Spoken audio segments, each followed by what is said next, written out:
तो यूपी के लखीमपुर खीरी में कल एक महिला के साथ बदसलूकी का ये पूरा मामला और उसी में एक्शन लिया गया है। आपको बता दें, ब्लॉक प्रमुख चुनाव के नामांकन के दौरान हुई इस घटना पर योगी सरकार ने कार्रवाई करते हुए मोहम्मदी के सीओ पसगावा थाने के एसएचए को सस्पेंड कर दिया है। जो पुलिसकर्मी मौके पर मौजूद थे वो भी सस्पेंड कर दिए गए हैं। यूपी के अपर मुख्य सचिव गृह अवनीश अवस्थी ने जी न्यूज को फोन पर बताया कि आरोपियों पर सख्त कार्रवाई होगी। तो मोहम्मदी के सीओ और पसगावा थाने के एसएचओ को सस्पेंड कर दिया गया है। नामांकन के दौरान ये जो बदसलूकी की गई थी महिला प्रस्तावक के साथ, इसी मामले में ये कार्रवाई हुई है। यूपी में ब्लॉक प्रमुख चुनाव के लिए आज नामांकन वापसी का आखिरी दिन है। कल ब्लॉक प्रमुख के लिए वोटिंग और मतगणना होगी। इस बीच कई जिलों में बीजेपी प्रत्याशी निर्विरोध चुने गए हैं, लेकिन कल नामांकन के दौरान जो कुछ हुआ वो बेहद हैरान करने वाला था। समाजवादी पार्टी अध्यक्ष अखिलेश यादव ने लखीमपुर खीरी में महिला के साथ बदसलूकी के मामले पर सीएम योगी को घेरा था। एक महिला से बदसलूकी का वीडियो जारी करते हुए अखिलेश यादव ने लिखा था कि इसके पीछे बीजेपी कार्यकर्ता हैं और कुछ ही देर में मामले में एक गिरफ्तारी भी हो गई। आरोपी यश को गिरफ्तार कर लिया गया।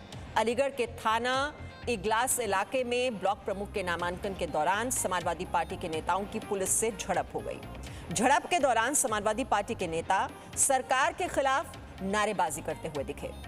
वहीं हरदोई से समाजवादी पार्टी के कार्यकर्ताओं के बीच ही कहासुनी हो गई। दरअसल समाजवादी पार्टी नेता बीजेपी पर आरोप मढ़ रहे थे और इस बीच किसी बात को लेकर पार्टी के दो नेता आपस में भिड़ गए।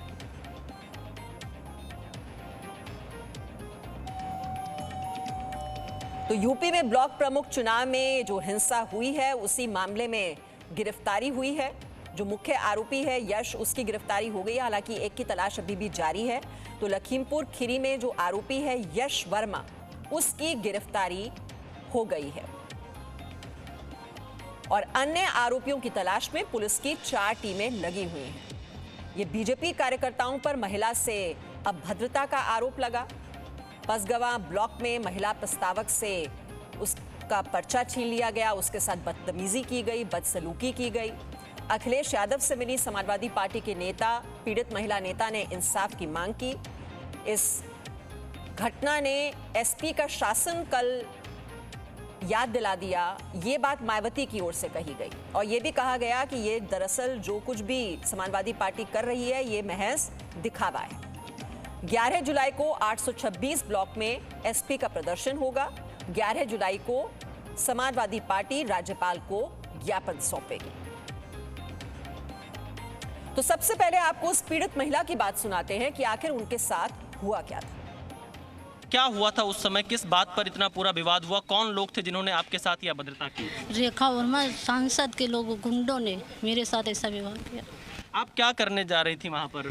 पर्चा भरने गई थी। हाँ। नामांकन करने गई थी प्रमुखी का। ये आपकी प्रत्याशी हैं? ये मेरे प्रत्याशी हैं। अच्छा, आप प्रस्तावक थी? हम प्रस्तावक थे।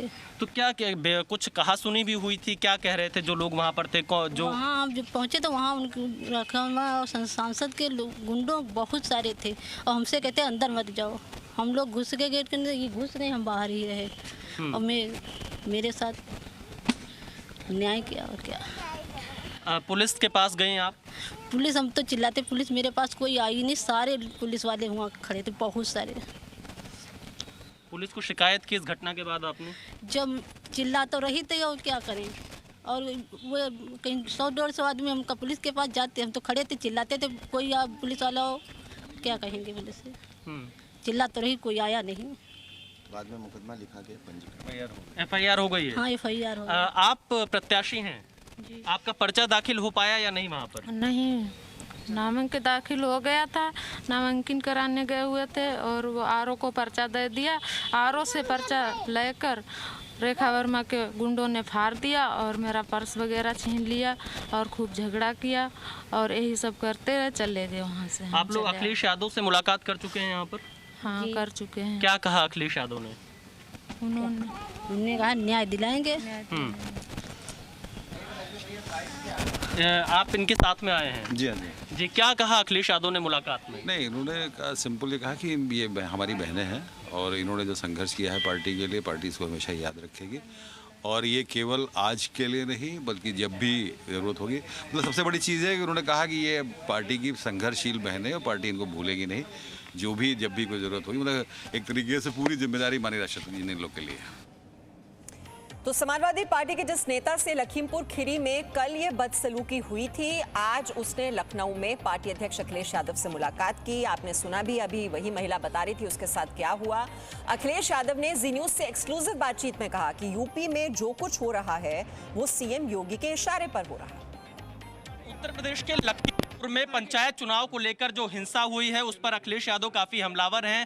इस वक्त हमारे साथ है अखिलेश जी। पंचायत में नामांकन को लेकर जो पूरा विवाद हुआ उस पर आपका क्या कहना है? जिस तरीके से पंचायत चुनाव और ब्लॉक प्रमुख के चुनाव हुए हैं, पूरी तरीके से प्रशासन ने और भारतीय जनता पार्टी के इशारे पर हुआ है और उसके लिए सबसे बड़ी जिम्मेदारी अगर किसी के, मुख्यमंत्री जी के इशारे पर पूरा का पूरा लाठीचार्ज और इस तरह की गुंडई उत्तर प्रदेश में हुई है। आपने आज उस महिला से भी मुलाकात की जिसकी साड़ी खींची जा रही थी। आखिरकार महिला के साथ ऐसा अपमान इस ब्लॉक प्रमुख के चुनाव में कैसे हो गया? दुख है इस बात का कि लोकतंत्र में जहां सब कह रहे हैं कि महिलाओं की भागीदारी बढ़े, उनका प्रतिनिधित्व बढ़े, और वहीं भारतीय जनता पार्टी के लोग जो चाल चरित्र और चेहरे की बात करते थे, आज किस तरीके से एक बहन को अपमानित कर रहे हैं। ये जो अपमान हुआ है उत्तर प्रदेश की जनता ने देखा है। समय आने पर उत्तर प्रदेश की सभी बहनें भारतीय जनता पार्टी के खिलाफ खड़ी होंगी, वो बहनें माताएं जवाब देंगी। अखिलेश जी, आपके पार्टी के जो वरिष्ठ नेता हैं और विधानसभा के पूर्व अध्यक्ष हैं माता प्रसाद पांडे, उनके हाथ से भी पर्चा खींचा गया, उनकी गाड़ी में तोड़फोड़ हुई। इस पर आपकी कुछ बात हुई अधिकारियों से या किन्हीं लोगों से? इसके पीछे कौन लोग हैं? आदरणीय माता प्रसाद पांडे जी के साथ जो व्यवहार हुआ है बहुत ही खराब व्यवहार हुआ है। अगर उत्तर प्रदेश के कई बार रहे स्पीकर के साथ ऐसा व्यवहार हो सकता है तो आम जनता के साथ क्या व्यवहार हो रहा होगा? कोई दोषी है उसके लिए तो वहाँ के प्रशासन, वहाँ का डीएम, वहाँ के एसपी जिम्मेदार हैं, जिनकी वजह से इस तरह की गुंडई आदरणीय माता प्रसाद पांडे जी के साथ हुई। समाजवादी पार्टी आगे क्या करेगी अब, क्योंकि बहुत सी जगहों पर लाठीचार्ज हुआ, हिंसा हुई? बहुत जल्दी रणनीति बना करके जनता के बीच में समाजवादी पार्टी जाएगी। मायावती आप पर हमलावर है, कह रहे आपका विरोध दिखावा है। उनका हमेशा सम्मान किया है और समाजवादी पार्टी लगातार संघर्ष करती रहेगी। और जानकारी इस पर ले लेते हैं, हमारे सहयोगी विशाल पांडे इस वक्त हमारे साथ हैं। विशाल, देखिए देश का सबसे बड़ा ये राजनीतिक प्रदेश है और जहां पर ये ब्लॉक प्रमुख के चुनाव, उसमें जिस तरह से लाठी डंडे चले हैं, बम चले हैं, पत्थरबाजी हुई है और महिला के साथ ये बदतमीजी, ये अभद्रता, और हर जगह बताया जा रहा है 15 जिलों में ये हिंसा हुई और पुलिस प्रशासन वहां पर मूक दर्शक बना रहा। अब सीओ और एसओ को सस्पेंड कर दिया गया है, लेकिन इतना भर काफी है क्या? देखिए मीमांसा, बिल्कुल उत्तर प्रदेश की पुलिस के मुताबिक 14 जिलों में हुआ है, लेकिन हमारे पास जो खबरें आई हैं वो कई और जिलों में इस तरह के प्रदर्शन, इस तरह के सपा भाजपा के कार्यकर्ता आमने सामने आए। कई जगह जो विपक्ष के प्रत्याशी थे उनके पर्चे छीने गए, उनको नामांकन करने से रोका गया और ऐसी तस्वीरें उत्तर प्रदेश के बहुत से जिलों से सामने आई। लेकिन अगर लखीमपुर खीरी की घटना की बात करें तो इसमें यह जो समाजवादी पार्टी की प्रत्याशी थी ब्लॉक की पसगावा से, वो जब नामांकन के लिए जा रही थी, उनकी प्रस्तावक जो दूसरी महिला थी वो अंदर जा रही थी, उनके साथ ये अभद्रता हुई, जिसके बाद अब यूपी सरकार ने कार्रवाई की है। उस इलाके के सीओ और एसएचओ को सस्पेंड किया है, कई और पुलिसकर्मियों को सस्पेंड किया है। मीमांसा, ये चुनाव जो होता है ये पूरी तरह से देखा जाए तो ये प्रतिष्ठा का चुनाव माना जाता है ब्लॉक प्रमुख का, क्योंकि कई परिवारों की आमतौर पर ग्रामीण इलाकों में ये परंपरा चली आती है पीढ़ी दर पीढ़ी कि उनके पास ही प्रमुख का पद बना रहेगा। और इस बार पहली बार ऐसा हो भी रहा है कि जब पार्टियां अपने समर्थन वाले प्रत्याशियों को चुनावी मैदान में उतार रही हैं, उनका समर्थन कर रही हैं। इसके पीछे दो बड़े कारण हैं। बीजेपी अपने कार्यकर्ताओं को यह संदेश देना चाहती कि उनके साथ खड़ी है और उनकी मदद कर रही है, उनको सम्मान दे रही है और उनको ऐसे पद पर पहुंचा रही है जहां से वो उनके हाथ में कुछ शक्तियां आ सकती हैं। तो समाजवादी पार्टी इस बात का मैसेज देने की कोशिश कर रही है कि उत्तर प्रदेश के विधानसभा चुनाव में हर ब्लॉक में बीजेपी से सिर्फ सपा ही लड़ रही है। इसीलिए सपा को भी यह मालूम है कि ब्लॉक प्रमुख चुनाव सत्ता का चुनाव होता है, इसमें वो ज्यादा सीटें नहीं जीतेगी, लेकिन वो यह दिखाना चाहती है कि हर ब्लॉक में बीजेपी से ये लोग लड़ रहे हैं और कांग्रेस बीएसपी सीन से बाहर है। ये समाजवादी पार्टी की रणनीति है। लेकिन इन दोनों ही के बीच में जो हिंसा की खबर आई, जो गोली चलने की खबर आई, जो बम चलने की खबर आई और कई जगह जो गाड़ियों में तोड़फोड़ हुई, वो कहीं ना कहीं उत्तर प्रदेश पुलिस की कार्यशैली पर सवाल खड़े कर रहे हैं, क्योंकि योगी आदित्यनाथ ने इस चुनाव से पहले ही अधिकारियों को यह निर्देश दिया लिया था किसी प्रकार से हिंसा ना हो, शांति बनी रहे। लेकिन इसके बावजूद भी कई जिलों में इस तरह की घटनाएं आई तो कहीं ना कहीं जो जिले के डीएम और एसएसपी हैं, ये उनकी जिम्मेदारी तय हो जाती है कि आखिरकार कैसे इन जिलों में इतनी हिंसा हुई, कैसे इन जिलों से इस तरह की खबरें आई और कैसे इतनी गुंडाई हुई। तो ये सवाल पुलिस प्रशासन पर ज्यादा है। हालांकि समाजवादी पार्टी यह आरोप लगा रही है कि पुलिस प्रशासन और बीजेपी एक साथ मिलकर इसमें काम कर रहे हैं। पुलिस के अधिकारियों ने अपने फोन बंद कर लिए थे, वो समाजवादी पार्टी के नेताओं का फोन नहीं उठा रहे थे, उनसे बच रहे थे। और बीजेपी का ये कहना है कि समाजवादी पार्टी के आरोप झूठे हैं और पुलिस प्रशासन सही ढंग से अपना काम कर रहा था, किसी को नामांकन करने से नहीं रोका। तो आरोप प्रत्यारोप फिलहाल चल रहा है समाजवादी पार्टी और बीजेपी के बीच में। लेकिन पुलिस प्रशासन की नाकामी जरूर सामने आई है, जो उत्तर प्रदेश के कई जिलों में नामांकन के दिन इस तरह की तस्वीरें देखने को मिली। मीमांसा जी, और अखिलेश यादव तो कह रहे हैं कि जो कुछ भी हो रहा है वो योगी आदित्यनाथ के इशारे पर हो रहा है। और वहीं बीएसपी प्रमुख मायावती ने इस मामले पर लगातार 2 ट्वीट किए हैं।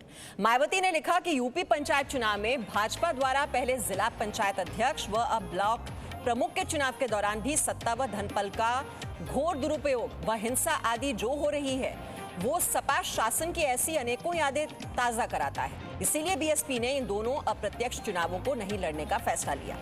आगे उन्होंने लिखा है कि अब यूपी विधानसभा का चुनाव निकट है, तब भाजपा सरकार के विरुद्ध सपा जो जुबानी विरोध व आक्रामकता दिखा रही है, वो घोर छलावा व अविश्वसनीय, क्योंकि इन्हीं सब सत्ता के दुरुपयोग व हर कीमत पर चुनाव जीतने आदि के लिए सपा का पूरा शासनकाल काफी चर्चाओं में रहा। जनता कुछ भी नहीं भूली है। और सुहेल देव, भारतीय समाज पार्टी के अध्यक्ष ओम प्रकाश राजभर ने कहा है कि सीएम योगी कहते थे कि सारे बदमाश प्रदेश छोड़कर चले गए और आज जिस तरह का व्यवहार हो रहा है उसे मुख्यमंत्री क्यों नहीं देख रहे। भारतीय जनता पार्टी में जितने भी गुंडा, माफिया, भ्रष्टाचारी, दुराचारी, व्यभिचारी सब उसमें शामिल हो गए हैं, जिसका रिजल्ट आपने पूर्व में भी जिला पंचायत अध्यक्षी के चुनाव में देखा, अभी कल आपने प्रमुखी के चुनाव में देखा। पूरे प्रदेश में लोकतंत्र की हत्या हो रही है और ये राम राज की बात करते हैं तो अब तो हमको लगता है कि राम ने शंभुक ऋषि का गर्दन काटा था, उसी तरह ये बैठे हुए योगी जी, इनको अब ये दिखाई नहीं दे रहा है। कहते थे कि माफिया गुंडा प्रदेश छोड़ के चले गए हैं, ये कहाँ से उतरा गए। जब चुनाव आ रहा है तो ये इनके माफिया गुंडा पर्चे फाड़ रहे हैं, मार रहे हैं, बमबारी कर रहे हैं, गोली चला रहे हैं, इनको दिखाई नहीं दे रहा है। विशाल पांडे, विपक्षी दलों को तो देखो बैठे बिठाए ये एक मौका मिल गया, एक हथियार मिल गया, और मायावती तो समाजवादी पार्टी पर भी निशाना साध रही है इसी के जरिए। बिल्कुल, देखिए मायावती ने समाजवादी पार्टी और बीजेपी दोनों ही दलों पर निशाना साधा है। मायावती ने कहा है कि समाजवादी पार्टी की सरकार की यादें आज ताज़ा हो गई, जो कल की तस्वीरें देखी हैं। बीजेपी भी और बीजेपी के सरकार में जो हुआ उसको लेकर भी मायावती हमला बोल रही हैं। तो कहीं ना कहीं कल की जो घटना हुई है उससे विपक्षी दलों को योगी सरकार पर हमला बोलने का मौका ज़रूर मिला है। और जिस तरह से ये, क्योंकि त्रिस्तरीय पंचायत चुनाव है उत्तर प्रदेश में, और इसमें जब ये बीडीसी सदस्य वोट करेंगे कल, उसके बाद अब कल यूपी पुलिस किस तरह से मामले को संभालती है, क्योंकि जब नामांकन के दिन इस तरह का माहौल देखने को मिला, तस्वीरें देखने को मिली, तो वोटिंग के दिन जरूर यूपी पुलिस को सावधानी बरतनी चाहिए। मीमांसा जी, और इस वक्त हमें एक और खबर भी मिल रही है विशाल की डीएम ने मजिस्ट्रेट जांच के आदेश दे दिए हैं। तो देखिए ये जो मामला है अब ये बड़ा होता हुआ दिखाई दे रहा है, क्योंकि विपक्षी दल लगातार इस मामले को उठा रहे हैं कि किस तरह से महिला के साथ ये बदतमीजी की गई, बदसलूकी की गई। जो महिला प्रस्तावक थी वो खुद बता रही थी, आपने सुना टेलीविजन पर, वो बता रही हैं कि उनके साथ किस तरह से अभद्रता की गई, मारपीट की गई, पर्चा छीन लिया गया, यहाँ तक कि उनका पर्स भी छीन लिया गया। और अब इस बदसलूकी के मजिस्ट्रेट जांच के आदेश दे दिए गए हैं। Presenting V News app available on Google Play and App Store. Download it now.